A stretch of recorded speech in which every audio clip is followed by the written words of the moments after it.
नमस्कार दोस्तों, स्वागत आपके अपने YouTube चैनल आपके अपने परिवार GK by genius Subhash sir में।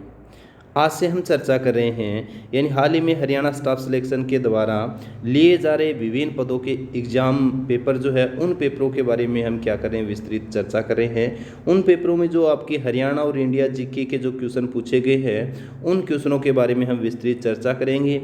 उन क्वेश्चनों के साथ साथ हमें अन्य उन क्वेश्चनों के बारे में भी चर्चा करेंगे जिन क्वेश्चनों के पूछे जाने की नेक्स्ट जो एग्ज़ाम है उनमें संभावना बहुत ज़्यादा है। ठीक है भी, तो उनके बारे में हम विस्तृत चर्चा करेंगे। क्लास को आपको ध्यानपूर्वक देखना है भी सभी बच्चों को, क्योंकि नेक्स्ट जो आपके एग्ज़ाम होने उन एग्ज़ामों के लिए क्लास आपके लिए रामबाण सिद्ध होगी भी। इसके साथ साथ मैंने कई बार आपको बताया भी, अगर क्लास आपको पसंद आती है तो आप क्लास को शेयर किया करो। ठीक है भी, कोई नया बच्चा हमारी क्लास को देख रहा हो तो चैनल को सब्सक्राइब भी करे भी। और हमारा टेलीग्राम चैनल है GK by genius Subhash sir नाम से, उस टेलीग्राम चैनल को भी आप सभी बच्चे ज्वाइन करें, क्योंकि हमारी हरियाणा करंट अफेयर की, ज्योग्राफी की, हिस्ट्री की और भी कई तरह की जो PDF आपको जो मिलेगी वो हमारे telegram channel GK by genius Subhash sir पर मिलेगी। ठीक है भी, चलो क्लास का शुभारंभ करते हैं। आज की जो क्लास आपकी फर्स्ट जो क्वेश्चन आपका दिया हुआ है बहुत ही इंपॉर्टेंट क्वेश्चन अभी, यानी पहला जो क्वेश्चन दिया है, निम्न में से हरियाणा के किस जिले में सबसे कम ग्राम पंचायत है। यानी हरियाणा के किस जिले में सबसे कम ग्राम पंचायत का जैसे जिक्र किया है। ठीक है भी, कम का जिक्र किया है तो पंचकुला है, रोहतक है, गुरुग्राम है और फरीदाबाद। तो फरीदाबाद ऐसा जिला है जिसमें सबसे कम क्या है, ग्राम पंचायत है। याद होना चाहिए कितनी ग्राम पंचायत है फरीदाबाद के अंदर, 119 ग्राम पंचायत है। कितनी ग्राम पंचायत, 119। पहले का कितनी थी फरीदाबाद का जैसे जिक्र करते हैं, फरीदाबाद में 116 थी, 116 प्लस 3 और नई ग्राम पंचायतें बनी, तो अब टोटल कितनी ग्राम पंचायत होगी, 119 और सबसे कम ग्राम पंचायत है इसके अंदर। ठीक है भी, पंचकुला का जिक्र करें तो पंचकुला में कितनी ग्राम पंचायत है, 129। कितनी ग्राम पंचायत है, 129।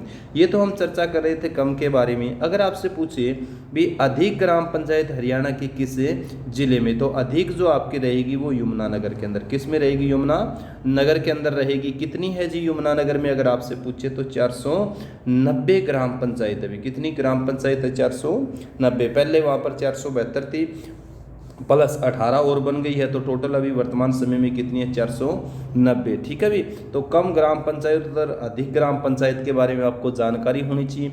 उसके अलावा ये भी पूछा जा सकता है भी हरियाणा के किस जिले में कम गांव है, भी कम है गांव है, और हरियाणा के किस जिले में अधिक गांव है। तो कम गांव और अधिक गांव का भी अगर जिक्र करें तो कम गांव जो रहेंगे आपके फरीदाबाद में रहेंगे, और अधिक गांव जो आपके रहेंगे वो किस में रहेंगे, यमुनानगर के अंदर। ठीक है भी, तो कम गांव फरीदाबाद में है और अधिक गांव जो आपके रहेंगे यमुनानगर के अंदर रहेंगे। बहुत इंपॉर्टेंट है, तो ऐसे क्या है, आपको इन क्वेश्चनों के बारे में चर्चा करना है। ठीक है भी, तो वर्तमान में गांव भी पूछे जा सकते हैं। अभी हरियाणा के अंदर वर्तमान समय में कितने गाँव हैं, यानी वर्तमान समय में हरियाणा के अंदर है 7356 गाँव है। कितने गाँव हैं हरियाणा में वर्तमान समय में, 7356। अब बच्चे देखो कंफ्यूज होते हैं इस मामले में। पहले कितने गांव थे, 6841 गांव थे। उसके बाद में 6841 के बाद गांव की बढ़कर संख्या जो हो गई थी 7187 हो गई थी। 7087 से अब वर्तमान में अगर जिक्र करें तो वर्तमान में हरियाणा के अंदर जो गांव है वो 7356 है। बहुत इंपॉर्टेंट है, 7356 है। ये चीज़ आपको थोड़ा सा क्लियर होना चाहिए। उसके बाद में जिसे जिक्र करिए, यानी कुल ग्राम पंचायत अगर आपसे पूछ ले भी कुल ग्राम पंचायत हरियाणा के अंदर कितनी है, तो कुल ग्राम पंचायत जो हरियाणा के अंदर रहेगी वो 6311 भी। ठीक है भी, कुल हरियाणा में अगर ग्राम पंचायत पूछे तो कितनी होगी, 6311 होगी।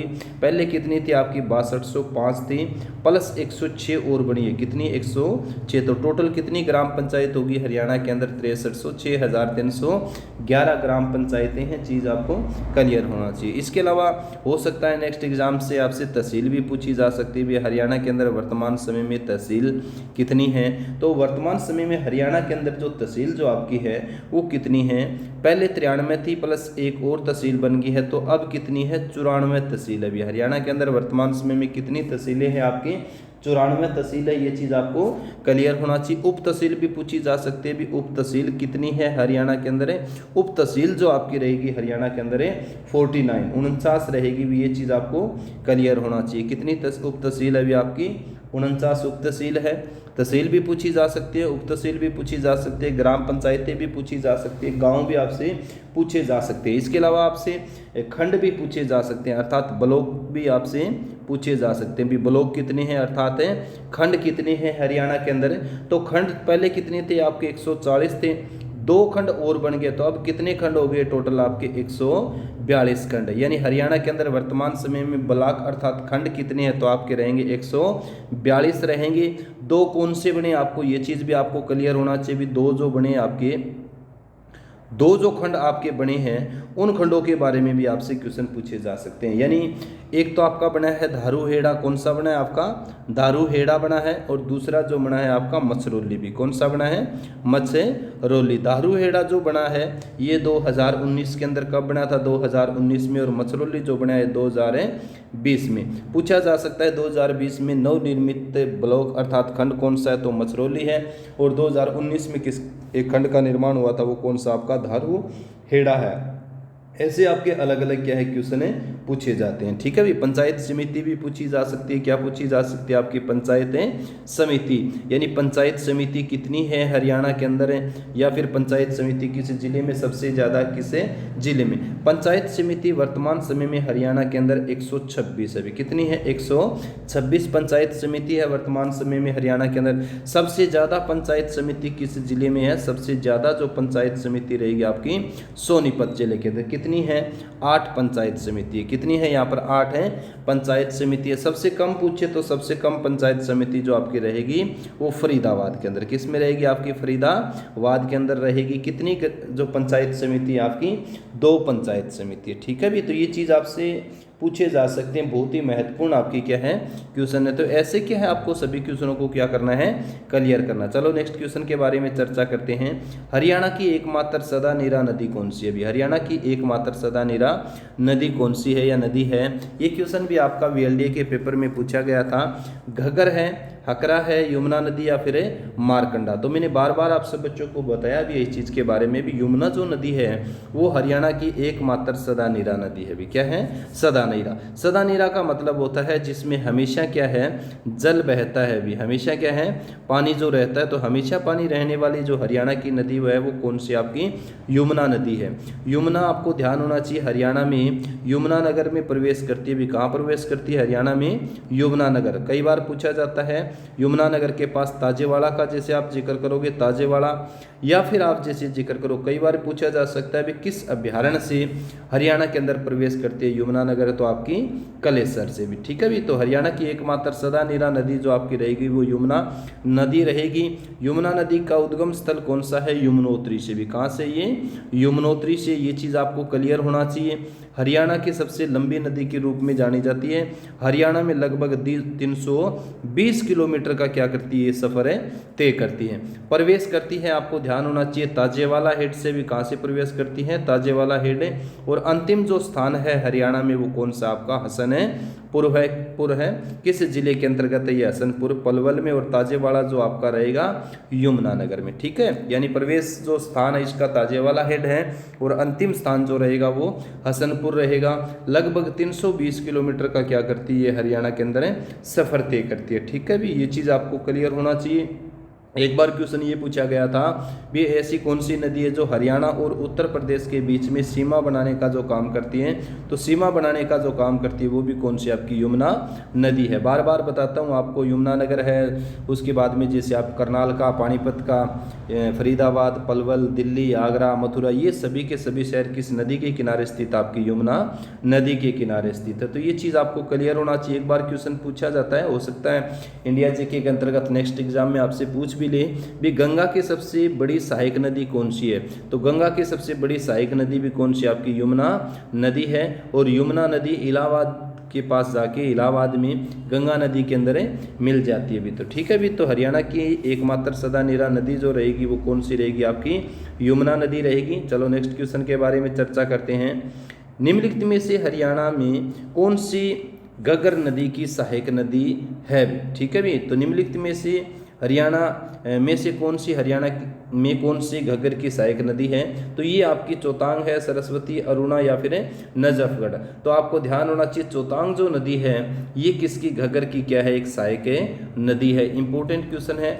सरस्वती नदी का जैसे जिक्र करते हैं तो ये आपको ध्यान होना चाहिए वैदिक सभ्यता का हम जिक्र करते हैं, वैदिक काल का जब हम जिक्र करते हैं तो सबसे पवित्र नदी के रूप में इसको जाना जाता है। ठीक है भी, तो सरस्वती सबसे पवित्र नदी के रूप में जाना जाता है और खास करके कहा भी जाता है वर्तमान समय में जो आपकी घग्गर नदी है, घग्गर नदी के स्थान पर ही क्या कहते हैं भी प्राचीन काल में कौन सी नदी बहती थी, आपकी पवित्र नदी सरस्वती बहती थी। तो घग्गर की एक सहायक नदी जो रहेगी वो कौन सी रहेगी, आपकी चौतांग रहेगी।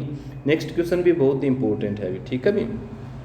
हरियाणा में 2021 में कितने वायु पतन है भी? वायु पतन का मतलब होता है वायु जो एयरफोर्स स्टेशन है उनके बारे में जैसे जिक्र किया, तो कितने 2021 में हरियाणा में कितने वायु पतन है? 3 है, 7 है, 9 है फिर या 19 है भी, ठीक है भी। तो आप सब बच्चों को ध्यान होना चाहिए वर्तमान समय के अंदर हरियाणा में जो वायु पतन है वो कितने, आपके 7 है भी। कितने वायु पतन आपको ध्यान होना चाहिए, वो 7 वायु पतन है। कौन कौन से आपको ध्यान होना चाहिए, 7 जैसे जिक्र करें तो 5 तो असैनिक हवाई अड्डे हैं भी। क्या है, 5 आपके असैनिक हवाई अड्डे हैं जैसे जिक्र करते हैं। कौन कौन से 5 आपके, नारनौल में आपने पढ़ा होगा, नारनौल एक असैनिक हवाई अड्डा है। करनाल का जैसे आप जिक्र करते हो, करनाल एक असैनिक हवाई अड्डा है। पिंजौर एक आपका असैनिक हवाई अड्डा है। हिसार आपका एक असैनिक हवाई अड्डा है। और एक भिवानी, भिवानी के किस गांव में, चांग गांव के अंदर भी क्या है, एक असैनिक हवाई अड्डा है। यानी 5 तो असैनिक हवाई अड्डे हो गए, नारनौल, करनाल, पिंजौर, हिसार और भिवानी के चांग में, और 2 आपके एयरफोर्स स्टेशन का जैसे हमें जिक्र करते हैं। ठीक है भी, तो आपको ध्यान होना चाहिए 2 एयरफोर्स स्टेशन कौन से, एक तो आपका रहेगा सिरसा, भी कौन सा रहेगा, सिरसा रहेगा, और दूसरा जो रहेगा आपका कौन सा, अम्बाड़ा। तो टोटल दोनों को मिला के कितने हो जाते हैं आपके 7 भी, कितने हो जाते हैं आपके 7। तो सिरसा भी पढ़ना है और आपको अम्बाड़ा भी। अगर आपसे पूछे भी हरियाणा का सबसे प्राचीन वायु पतन कौन सा है तो वो रहेगा आपका अम्बाड़ा। कब स्थापित किया गया था, 1948, 1948 के अंदर ये स्थापित किया गया था। ठीक है भी, तो ये चीज़ आपको क्लियर होना चाहिए चीज़ के बारे में। सिरसा के बारे में भी पूछा जा सकता है, 1964, 1964 का जैसे हमें जिक्र करते हैं। ठीक है भी, तो ये चीज़ आपको क्लियर होना चाहिए भी। वायु जो पतन है वो कितने हैं, 7 हैं। अब पूछा जा सकता है वायु पतन, तो हरियाणा के अंदर नागरिक उड्डयन मंत्री पूछा जा सकता है भी। हरियाणा के अंदर है नागरिक उड्डयन मंत्री कौन है, तो नागरिक उड्डयन जो मंत्री है हरियाणा के अंदर है वो रहेंगे आपके दुष्यंत चौटाला भी। कौन रहेंगे, आपके दुष्यंत चौटाला रहेंगे। दुष्यंत चौटाला का विधानसभा क्षेत्र कौन सा, आपको ध्यान होना चाहिए, उचाना भी। क्या है, उचाना। तो नागरिक उड्डयन मंत्री हरियाणा में आपके दुष्यंत चौटाला रहेंगे। उचाना उनका विधानसभा क्षेत्र है। और हरियाणा के अंदर आपको ध्यान होना चाहिए उप मुख्यमंत्री भी है दुष्यंत चौटाला। किस पार्टी से संबंध रखते हैं, जेजेपी, जननायक जनता पार्टी से क्या ये रखते हैं, ये संबंध रखते हैं। तो इंपॉर्टेंट बहुत है भी ऐसे क्वेश्चन जो आपको करने चाहिए। चलो नेक्स्ट क्वेश्चन के बारे में चर्चा करते हैं। नेक्स्ट क्वेश्चन पूछा गया है, किस संविधान संशोधन के तहत भी, किस संविधान संशोधन के तहत उच्च न्यायालय के न्यायाधीशों की सेवानिवृत्ति आयु को बढ़ाकर 60 से बढ़ाकर कितना 62 किया गया, यानी आयु जो 60 से बढ़ाकर कितनी की गई, 62 की गई है। किस संविधान संशोधन के अंतर्गत और कब हुआ था, 15वां संविधान संशोधन, 55वां संविधान संशोधन, 86वां या फिर आपका जो रहेगा 21वां संविधान संशोधन। तो आपको सभी बच्चों को ध्यान होना चाहिए चीज़ के बारे में। 15वां संविधान संशोधन हुआ था 1963 में। 15वां संविधान संशोधन कब हुआ था, 1963 में हुआ था। उसमें जो उच्च न्यायालय के जो न्यायाधीश हैं उन न्यायाधीशों की जो सेवानिवृत्ति की आयु 60 से बढ़ाकर कितनी की गई थी, 62 की गई थी। 60 से बढ़ाकर कितनी की गई थी, 62। तो 15वां संविधान संशोधन क्या करना है, आप सब बच्चों को याद करना है कब हुआ था, यह 1963 में हुआ था। अब थोड़ी सी चर्चा 55वें संविधान संशोधन, 86वें और 21वें के बारे में भी थोड़ी सी आपको जानकारी होनी चाहिए। 55वां संविधान संशोधन का जब जिक्र करते तो ये हुआ था आपका 1986 में, 55वां संविधान संशोधन। और इस संविधान संशोधन के अंतर्गत एक राज्य बना था आपका अरुणाचल प्रदेश, यानी अरुणाचल प्रदेश को एक राज्य के रूप में जो अस्तित्व में आया था 1906 में, वो किस संविधान संशोधन के अंतर्गत आया था, तो 55वां संविधान संशोधन। इंपॉर्टेंट है, याद होना चाहिए, कई बार रिपीट हुआ ये क्वेश्चन आपका। इसके बाद में जैसे जिक्र करते हैं 86वां 86वां संविधान संशोधन है। 86वां संविधान संशोधन हुआ था आपका 2002 के अंदर। कब हुआ था? 2002 में। यानी 6 से 14 साल के जो बच्चे हैं को अनिवार्य एवं निःशुल्क शिक्षा मौलिक अधिकार के रूप में क्या दी गई थी? मान्यता दी गई थी। ठीक है, अगर आपसे पूछे भी 6 से 14 साल के जो बच्चों को अनिवार्य निःशुल्क शिक्षा का मौलिक अधिकार की मान्यता जो दी गई थी, किस संविधान संशोधन के अंतर्गत दी गई थी? तो 86वां संविधान संशोधन के अंतर्गत दी गई थी। और कब किया गया था ये संविधान संशोधन? 2002 में। ठीक है भी, 21 क जो जोड़ा गया था ना मौलिक कर्तव्य का, जब हम जिक्र करते हैं 21 क, वो 86वां संविधान संशोधन के अंतर्गत ही जोड़ा गया था। ये चीज़ भी आपको ध्यान होना चाहिए, बहुत इंपॉर्टेंट है। उसके बाद में अगर आपसे पूछे भी 21वां संविधान संशोधन, तो 21वां संविधान संशोधन हुआ था 1967 में। कब हुआ था? 1967 में हुआ था। सिंधी भाषा को, यानी सिंधी भाषा को 8वीं अनुसूची के अंदर जोड़ा गया था। सिंधी भाषा को 8वीं अनुसूची में जोड़ा गया था। सिंधी कौन सी भाषा बनी थी? 15वीं भाषा बनी थी। ठीक है भी, यानी मूल 8वीं अनुसूची के अंदर पहले कितनी थी? 14 भाषाएं थी। कितनी भाषाएं थी? 14 भाषाएं थी। 15वीं भाषा जो जोड़ी गई थी सिंधी, कब? 1967 में। किस संविधान संशोधन के अंतर्गत? 21वां संविधान संशोधन के अंतर्गत जोड़ी गई थी। ठीक है, तो ये चीज़ आपको क्लियर होना चाहिए। भारतीय संविधान की 8वीं जो अनुसूची है, 8वीं अनुसूची के अंदर कितनी भाषाएं आपको ध्यान होना चाहिए? 22 भाषाएं हैं। कितनी भाषाएं हैं? 22 भाषाएं हैं। इसमें से 15वीं जो जोड़ी गई थी वो 21वां संविधान संशोधन 21वां संविधान संशोधन 1967, 2000 नहीं 1967। तो इंपॉर्टेंट है, ये चीज़ भी आपको क्लियर होना चाहिए। बहुत इंपॉर्टेंट क्वेश्चन था ये आपका। निम्न में से हरियाणा के कौन से नगर को स्वर्णिम नगर कहा जाता है? निम्नलिखित में से हरियाणा के कौन से नगर को स्वर्णिम नगर कहा जाता है? अंबाला है, सोनीपत है, हिसार है, या फिर रोहतक। तो सोनीपत को क्या कहा जाता है? हरियाणा के अंदर स्वर्णिम नगर के नाम से इसको जाना जाता है। स्वर्ण नगरी के नाम से भी इसको जाना जाता है। खासकर जैसे मैंने कई बार आपको बताया है, राजा सवर्ण का जिक्र करते हैं। किसका? सरवण का।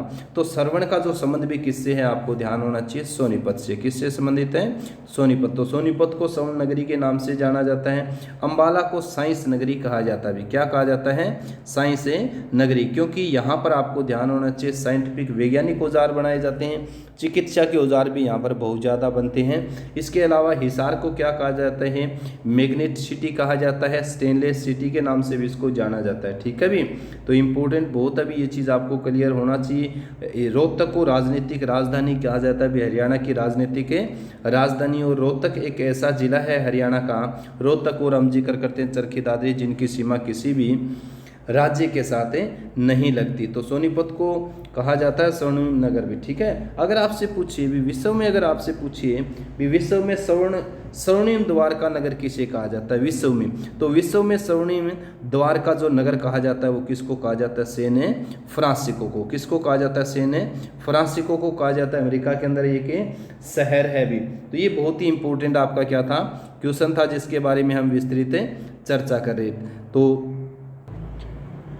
नेक्स्ट जो क्वेश्चन आपका है, बहुत ही इंपॉर्टेंट क्वेश्चन ये भी। 1833 में ब्रिटिश ईस्ट इंडिया कंपनी, यानी 1833 में, इंपॉर्टेंट क्वेश्चन है आपका, 1833 में ब्रिटिश ने हरियाणा से संबंधित एक नए उत्तर पश्चिमी प्रांत का गठन किया था, जिसका मुख्यालय कहाँ था भी। ठीक है भी, नया क्वेश्चन क्रिएट किया है वैसे SSSC के द्वारा भी। 1833 में ब्रिटिश ने हरियाणा से संबंधित एक नए उत्तर पश्चिमी प्रांत का गठन किया, जिसका मुख्यालय था मेरठ, अमृतसर, लाहौर या फिर आगरा। तो बहुत इंपॉर्टेंट है जो ये इसका जो मुख्यालय जो बनाया गया था वो किसको बनाया गया था? आगरा को भी। किसका मुख्यालय बनाया गया था?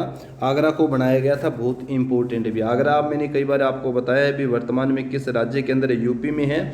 और आगरा को किस नाम से जाना जाता है? ताज नगरी के। किस नाम से जाना जाता है? ताज नगरी के नाम से जाना जाता है। और पेठा नगरी के नाम से भी इसको जाना जाता है। बहुत इंपॉर्टेंट है, ताज नगरी और पेठा नगरी के नाम से किसको जानते हैं? हमें आगरा को जानते हैं। और बार बार यहाँ से क्वेश्चन पूछा जाता है भी आगरा किस नदी के किनारे स्थित? आपका यमुना नदी के किनारे स्थित है। ठीक है भी, तो ताज नगरी, ताजमहल है इसलिए कहा जाता है भी आगरा को। और बहुत इंपॉर्टेंट है, आगरा की स्थापना की थी आपके सिकंदर लोदी ने, यानी आगरा की स्थापना किसने की थी? सिकंदर लोदी ने की थी 1504 में, और 1506 में क्या बनाया था इसको? अपनी राजधानी बनाया था। ठीक है, और भी अपने शहरों का जिक्र कर सकते हो। मेरठ, मेरठ को कैंची नगरी कहा जाता है। अभी क्या कहा जाता है? कैंची नगरी कहा जाता है। और क्रांति नगरी के नाम से भी इसको जाना जाता है, क्योंकि 1857 की क्रांति की जो शुरुआत हुई थी ना, वो भी कहाँ से हुई थी? आपकी मेरठ है उत्तर प्रदेश से शुरू हुई थी। ठीक है भी। अमृतसर को क्या कहा जाता है? स्वर्ण नगरी के नाम से जाना जाता है। स्वर्ण नगरी के नाम से इसको जाना जाता है, अमृतसर। स्वर्ण मंदिर जो है हरमिंदर साहिब का जैसे जिक्र करते हैं ना, हरमिंदर साहिब हैं, गुरु अर्जुन देव जी ने उसकी नींव रखी थी, तो हरमिंदर साहिब ही है, उसी को क्या कहा जाता है? स्वर्ण मंदिर कहा जाता है। कहाँ पर स्थित है? वो आपका अमृतसर में है। किस नदी के किनारे स्थित है ये आपका अमृतसर जो है? ये आपको ध्यान होना चाहिए, सतलुज नदी। लाहौर कहाँ पर? आपका पाकिस्तान में है। और लाहौर किस नदी के किनारे स्थित? आपका रावी नदी के किनारे स्थित है। बहुत इंपॉर्टेंट है, रावी नदी के किनारे स्थित है आपका कौन सा? लाहौर। और लाहौर में ही सबसे पहले मैंने स्वाधीनता दिवस मनाया 26 जनवरी 1930 को। पूछा जाता है ये कई बार, 26 जनवरी 1930 को सबसे पहले क्या बनाया गया था? स्वाधीनता दिवस बनाया गया था। कहाँ पर है? लाहौर में। ठीक है, रावी नदी के तट पर। तो बड़ा महत्वपूर्ण क्वेश्चन था आपका भी। चलो नेक्स्ट क्वेश्चन के बारे में चर्चा करते हैं। एरिथ्रियन किसका ग्रीक नाम था? अभी ठीक है भी, यानी एरिथ्रियन का जैसे जिक्र किया है अभी, एरिथ्रियन जो है आपका वो किसका ग्रीक नाम है? ये क्वेश्चन आपका है भी। ठीक है भी, एरिथ्रियन है किसका ग्रीक नाम था भी?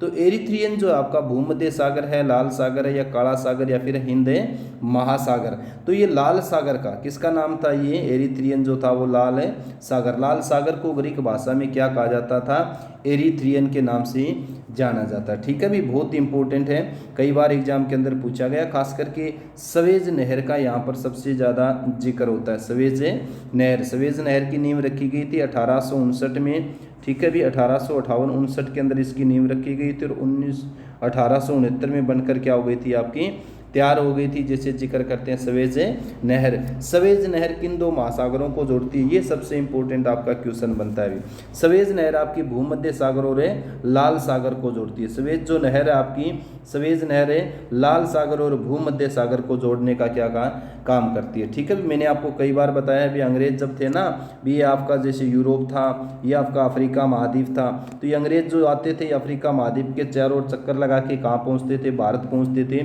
तो उन्होंने शॉर्ट रास्ते की खोज की।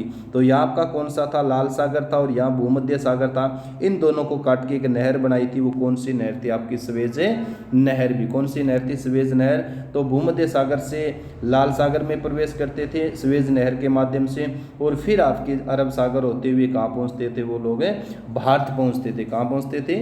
भारत। तो आपको ध्यान होना चाहिए, भूमध्य सागर यूरोप में है, लाल सागर भी आपको ध्यान होना चाहिए। वैसे मैप जो मैं कभी दिखाऊंगा उसमें आपको बताएंगे, भूमध्य सागर, लाल सागर, काला सागर भी आपका यूरोप में है, और हिंद महासागर जैसे भारत का हम जिक्र करते तो ये दक्षिण में ये जो स्थित है, ये कौन सा महासागर? आपका हिंद महासागर है। विश्व का सबसे बड़ा महासागर तो प्रशांत महासागर है। विश्व का सबसे बड़ा महासागर कौन सा? आपका प्रशांत महासागर है। ये चीज़ भी आपको थोड़ा सा क्लियर होना चाहिए। तो ठीक है भी, बहुत इंपॉर्टेंट क्वेश्चन था ये भी आपका। भूमध्य सागर भी पूछा जाता है, लाल सागर, काला सागर भी ये पूछ लिए जाते हैं भी। भूमध्य सागर किस महाद्वीप में है, काला सागर किस महाद्वीप के अंदर है। ठीक है भाई, तो ये चीज़ भी आपको थोड़ा सा क्लियर करना। चलो नेक्स्ट क्वेश्चन के बारे में जिक्र करते हैं।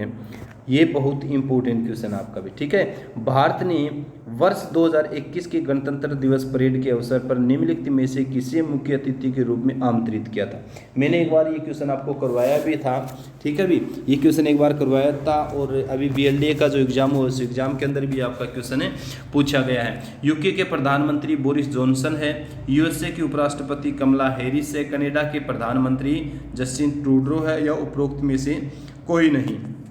तो आप सब बच्चे जानते हैं, यानी 2021 का जो आपका गणतंत्र दिवस परेड जो थी उसमें यूके के प्रधानमंत्री बोरिस जॉनसन को आमंत्रित किया गया था। ठीक है, ये मुख्य अतिथि के रूप में आमंत्रित इनको किया गया था, परंतु ये दौरा क्या हो गया था? फिर रद्द हो गया था। किस कारण से रद्द हुआ था? आपको ध्यान होना चाहिए, कोविड-19 के कारण। यानी एक वैश्विक जो महामारी चल रही है ना, कोविड-19, तो कोविड-19 के कारण ये दौरा रद्द हो गया था। यानी ये प्रधानमंत्री, यूके के प्रधानमंत्री बोरिस जॉनसन भारत नहीं आए थे।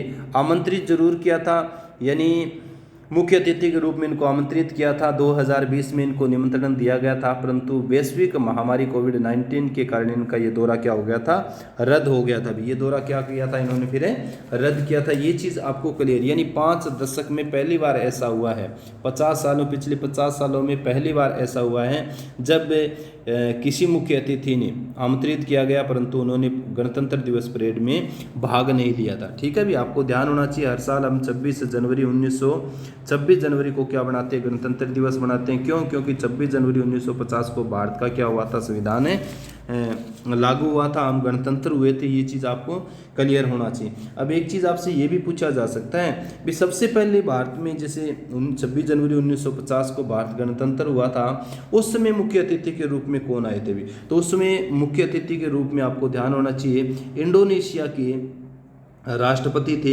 इंडोनेशिया के राष्ट्रपति थे। और इंडोनेशिया के राष्ट्रपति कौन थे, आपको ध्यान होना चाहिए, सुकर्णो। कौन थे आपके?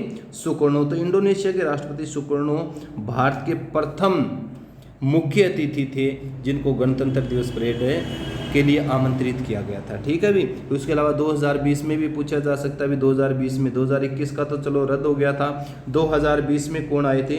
तो 2000 में आए थे ब्राज़ील के राष्ट्रपति भी। कहाँ के राष्ट्रपति आए थे? ब्राज़ील के राष्ट्रपति आए थे। ब्राज़ील के राष्ट्रपति कौन थे, आपको ध्यान होना चाहिए, जायर बोल्सोनारो। कौन थे? Jair Bolsonaro.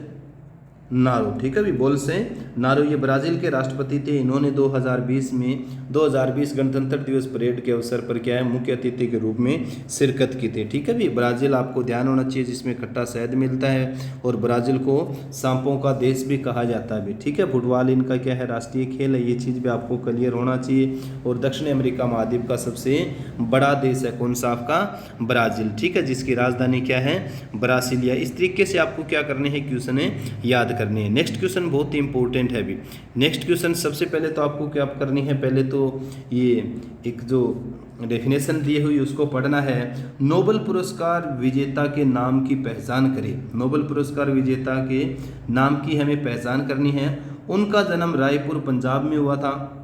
चिकित्सा के क्षेत्र में उनका आविष्कार अनुवांशिक कोड की व्याख्या करना और प्रोटीन संश्लेषण में इनके कार्य विश्लेषण करना, जिससे उन्हें वर्ष 1968 में चिकित्सा का नोबेल पुरस्कार मिला था। यानी चिकित्सा का नोबेल पुरस्कार मिला था 1968 में। तो कौन व्यक्ति थे, आपको ध्यान होना चाहिए, हरगोविंद सिंह खुराना का जिक्र किया। हरगोविंद सिंह खुराना है। सुब्रमण्यम चंद्रशेखर है। चंद्रशेखर वेक्रिया, उपरोक्त में से कोई नहीं। तो हरगोविंद सिंह खुराना को जेनेटिक्स कोड दिए थे। इसने क्या दिए थे? जेनेटिक्स कोड दिए थे। आपको ध्यान हो, जेनेटिक्स कोड दिए थे। जेनेटिक्स कोड के कारण ही आपको ध्यान हो 1968 के अंदर, 1968 में चिकित्सा के क्षेत्र में डॉक्टर हरगोविंद सिंह खुराना को क्या दिया गया था? नोबेल पुरस्कार दिया गया था। कौन सा पुरस्कार दिया गया था? नोबेल पुरस्कार दिया गया था 1968 में, 1968 के अंदर। बहुत इंपॉर्टेंट है ये चीज़, आपको क्लियर होना चाहिए। चिकित्सा के अंदर सबसे जो पहले भारत में नोबेल पुरस्कार किसी व्यक्ति को मिला था तो डॉक्टर हरगोविंद सिंह खुराना थे। सबसे पहले जो नोबेल पुरस्कार भारत में मिला था 1913 में, 1913 में रविंद्रनाथ टैगोर को दिया गया था साहित्य के क्षेत्र में। किस क्षेत्र में? साहित्य के क्षेत्र में। उसके बाद चंद्रशेखर वेक्टरमन को मिला था 1930 में। 1930 में मिला था इनको किसमें? भौतिकी के अंदर। किसमें मिला था? भौतिकी के अंदर भी। ठीक है भी। तो 1930 के बाद डायरेक्ट 38 साल बाद कब मिला था? 1968 के अंदर हरगोविंद सिंह खुराना को चिकित्सा के क्षेत्र में। ठीक है भी। और सुब्रमण्यम चंद्रशेखर जो है इनको 1983 के अंदर नोबेल पुरस्कार मिला था। किस क्षेत्र में? भौतिकी के क्षेत्र में। किसके क्षेत्र में? भौतिकी के क्षेत्र में। तो ये इस तरह के अलग अलग क्या बनते हैं, आपकी क्वेश्चन बनते हैं। 1983 के अंदर इनको भौतिकी के अंदर पुरस्कार मिला था, नोबेल पुरस्कार मिला था। अब ऐसे क्वेश्चन पूछे जा सकते हैं कि हरगोविंद सिंह खुराना को तो चिकित्सा के अंदर मिला था। किसमें मिला था? चिकित्सा के अंदर मिला था। और सीवी रमन यानी चंद्रशेखर वेक्टरमन का जैसे हम जिक्र करें तो इनको किसमें मिला था? भौतिकी के अंदर। किसमें मिला था? भौतिकी। शांति का जैसे जिक्र करें तो शांति में मिला था मदर टेरेसा को। किसको मिला था? मदर टेरेसा को मिला था। साहित्य का हम जिक्र करें भी, साहित्य में किसको मिला था? तो साहित्य में मिला था आपके रविंद्रनाथ टैगोर को। रविंद्रनाथ टैगोर को मिला था। इसके अलावा जैसे जिक्र करें भी अर्थशास्त्र में किसको मिला था? तो अर्थशास्त्र में जो मिला था आपको अमर्त्य सेन को। किसको मिला था? अमर्त्य सेन। ये बहुत इंपॉर्टेंट क्वेश्चन अमर्त्य सेन है। अमर्त्य सेन को वेलफेयर इकोनॉमिक्स के लिए क्या दिया गया था? अर्थशास्त्र के अंदर नोबेल पुरस्कार, कल्याणकारी अर्थशास्त्र की अवधारणा इन्होंने दी थी। पूछा जा सकता है पहली भारतीय महिला जिनको नोबेल प्राइज दिया था, नोबेल पुरस्कार दिया था, तो आपकी रहेगी वो मदर टेरेसा। कौन रहेगी आपकी? Mother Teresa. नोबेल पुरस्कार की स्थापना मैंने कई बार आपको बताया 1896 में हुई थी, परंतु दिए कब से जा रहे हैं? 1901 से, यानी 1901 से। किसकी याद में दिए जा रहे हैं? अल्फ्रेड नोबेल की याद में दिए जा रहे हैं। ठीक है जी। चलो नेक्स्ट क्वेश्चन के बारे में चर्चा करते हैं। साइंस का क्वेश्चन है, फिर भी चर्चा करते हैं। लाल रक्त कणिकाएं, आरबीसी का जैसे जिक्र किया है, रेड वाइट सेल जो होती है उनका जिक्र किया। लाल रक्त कणिका का जीवन काल कितना होता है? लाल रक्त जो कणिका जो होती है, इनका जो जीवन काल जो होता है वो 120 दिन होता है। अभी कितना होता है? 120 दिन होता है। बहुत इंपॉर्टेंट है, बार बार ये एग्जाम के अंदर आपका क्वेश्चन पूछा जाता है। चलो नेक्स्ट क्वेश्चन के बारे में चर्चा करते हैं। मैंगनीज हरियाणा के किस जिले में पाया जाता है? भी मैंगनीज जो है हरियाणा के किस जिले में पाया जाता है? हिसार है, महेंद्रगढ़ है, करनाल है, या फिर गुरुग्राम। तो मैंगनीज जो हरियाणा के अंदर महेंद्रगढ़ जिले में, खासकर महेंद्रगढ़ जिले को हम खनिज नगरी के नाम से भी जानते हैं। किसके नाम से? खनिज नगरी। तो मैंगनीज जो है, मैंगनीज जो पाया जाता है हरियाणा के अंदर महेंद्रगढ़ जिले में पाया जाता है। सर्वाधिक खनिज संपदा हरियाणा के किसी जिले में है, तो वो आपका कौन सा जिला रहेगा? महेंद्रगढ़ जिला रहेगा। इसलिए इसको खनिज नगरी के नाम से भी जाना जाता है। अगर भारत में पूछे भी, भारत में सबसे ज़्यादा खनिज मैंगनीज किस राज्य में उत्पन्न होता है? तो उड़ीसा। किस राज्य में? यानी सबसे ज़्यादा मैंगनीज उत्पादन करने वाला राज्य कौन सा है? तो वो कौन सा रहेगा? आपका उड़ीसा रहेगा। ठीक है भी, उड़ीसा रहेगा। अगर भारत का जैसे जिक्र करें भी, भारत का विश्व में मैंगनीज उत्पादन में कौन सा स्थान है? तो दूसरा स्थान है। कौन सा स्थान है? दूसरा। प्रथम स्थान का जैसे जिक्र करो तो प्रथम स्थान किसका है? रूस का। प्रथम स्थान किसका? रूस का है। दूसरा भारत का है। भारत में सबसे ज़्यादा मैंगनीज उत्पादन करने वाला राज्य उड़ीसा है। और हरियाणा में सबसे ज़्यादा मैंगनीज उत्पादन करने वाला जिला कौन सा? आपका महेंद्रगढ़ है। आपको मैंने हमेशा कहा है जोड़ के ज़्यादा से ज़्यादा क्वेश्चन जितने भी बने आपको याद करना है। अबरक का जैसे जिक्र करें, अबरक उत्पादन में भारत का स्थान क्या है?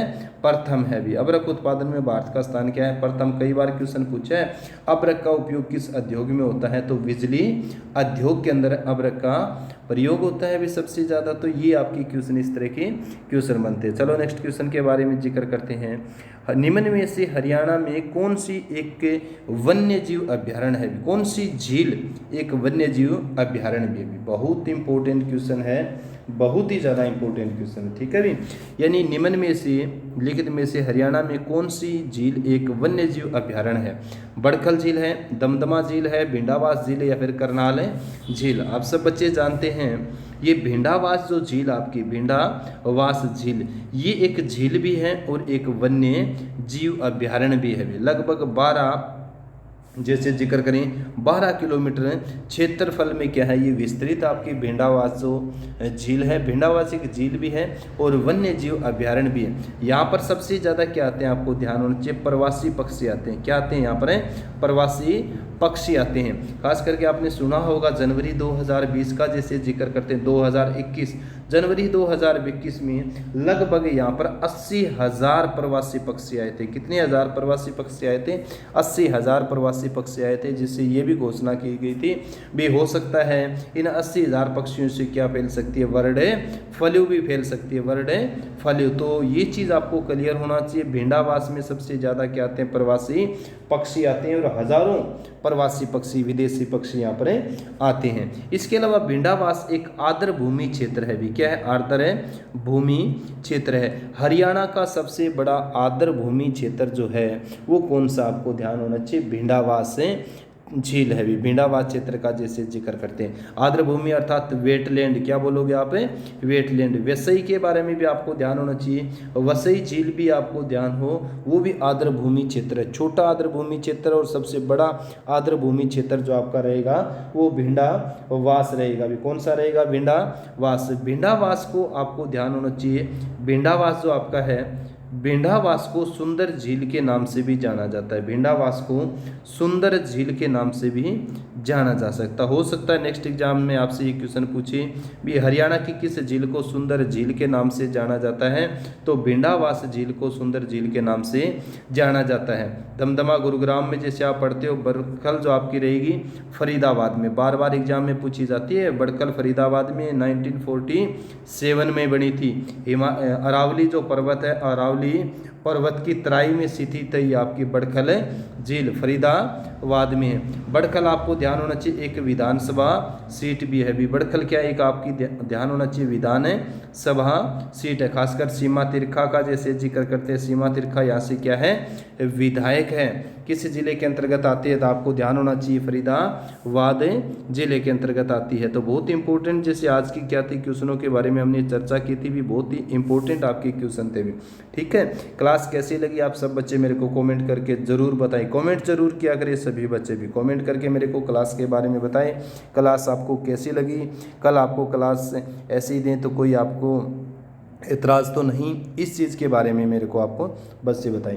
ठीक है भी, जब तक बोर्ड का और किसी तरह का अरेंजमेंट नहीं होता तब तक हम इसी तरह से आपकी क्लास लेते रहेंगे। इसी के साथ सभी बच्चों को जय हिंद, जय भारत,